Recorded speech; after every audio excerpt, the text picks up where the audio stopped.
Supply की गई है।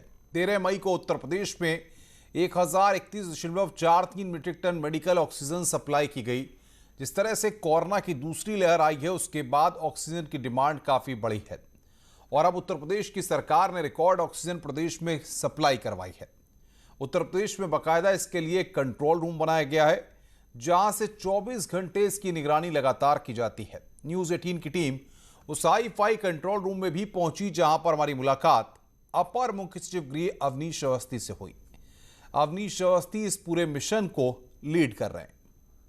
हमारे साथ बात करने के लिए मौजूद है एसीएस गृह अवनीश अवस्थी जी, जो कि लीड भी कर रहे हैं ऑक्सीजन के पूरे आपूर्ति को या डिमांड को। सर, सबसे पहले समझना चाहेंगे कि अप्रैल में कितनी डिमांड आपके पास आई थी और जब कमी होने लगी, जब हमने भी देखा कि अभी दिक्कत हो रही है, तो कैसे आपने कंट्रोल करना शुरू किया और डिमांड बढ़ाई और उसका उत्पादन बढ़ाया? देखिए, हम लोग ने माननीय मुख्यमंत्री जी ने अपनी टीम 9 की बैठक में तय किया कि ऑक्सीजन एक ऐसी चीज़ है जो कोरोना के लिए सबसे महत्वपूर्ण है। आप सब जानते हैं कि कोरोना की लड़ाई में ऑक्सीजन ही मेन है।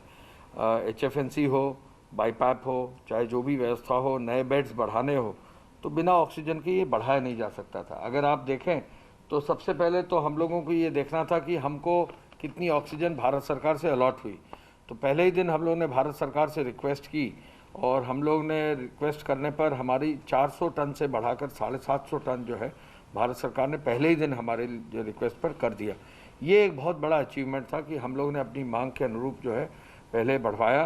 भारत सरकार से फिर 2 बार 3 बार रिक्वेस्ट करने के बाद हमारी फिर 850 टन तक पर डे की रिक्वेस्ट मान ली गई और आज 897 टन का अलॉटमेंट उत्तर प्रदेश के लिए है, जिसको और भी हमने आगे बढ़ाने के लिए भारत सरकार से रिक्वेस्ट किया।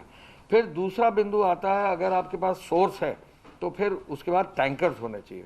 पूरे प्रदेश में शुरुआत जब हम लोगों ने की तो करीब 60-61 टैंकर्स ही हमारे पास थे। हम लोगों ने ऑक्सीजन के टैंकर्स के साथ साथ नाइट्रोजन और जो आर्गन के टैंकर्स थे उनको कन्वर्ट करना शुरू किया। भारत सरकार ने उसकी अनुमति भी दी। ट्रांसपोर्ट डिपार्टमेंट ने हमको लोगों को सब जुटा के जो है ये जितने टैंकर्स थे बढ़ाते बढ़ाते अब हम करीब 90 क्रॉस करके 91-92 टैंकर्स तक आ गए। सर, इसको हम कैसे समझेंगे कि अभी 22 अप्रैल के बाद से जो आंकड़ा अब तक है 12 मई तक देखिए, 22 अप्रैल को हमारे पास जितनी टैंकर की क्षमता थी मात्र करीब जो है 800-850 टन की थी।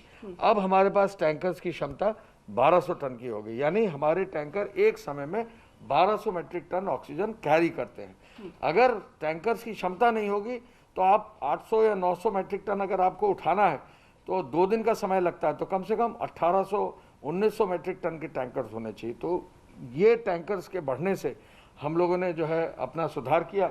नेक्स्ट, और आप देखेंगे कि हम लोगों ने जब शुरू किया था तो 538 मेट्रिक टन, फिर एकदम से अगले दिन चूंकि टैंकर लौटते हैं तो 380 मेट्रिक टन, फिर 554, फिर अगले दिन टैंकर लौटे तो फिर कम हो गया।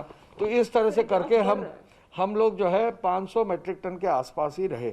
आपको संज्ञान में है कि मुख्यमंत्री जी ने आदेश दिया कि गृह विभाग, FSDA के हमारे सभी अधिकारी बैठे हैं, जो मेडिकल एजुकेशन है, मेडिकल डिपार्टमेंट और ट्रांसपोर्ट डिपार्टमेंट सब मिलकर ये कंट्रोल रूम बनाएंगे। तो ये जब से कंट्रोल रूम बना तैसे ही जो है हम लोगों ने फिर कोशिश की कि इसको बढ़ाया जाए और आप देखें फिर टैंकर्स का यूटिलाइजेशन भी धीरे धीरे बढ़ा। पर हमने ये पाया कि केवल रोड वर्दी टैंकर से हम लोग ऑक्सीजन नहीं उठा सकते।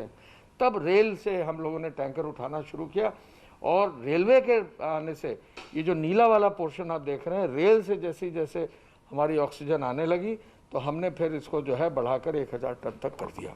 इसमें रेल के माध्यम से अब तक हम उत्तर प्रदेश पहला था जो रेल का उपयोग किया।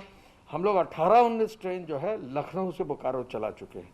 बोकारो में जो है आइनॉक्स कंपनी है, उसका प्लांट है, वहाँ सेल का जो है आउटपुट है, तो वहाँ से हम लोग सीधे रेल से लाते हैं, यानी टैंकर रेल पे चढ़ के जाते हैं और रेल के चढ़ के वापस आते हैं। इससे हमारा समय का जो है काफ़ी बचत हुई और उसके काफ़ी तेज़ी से हमारा काम हुआ है।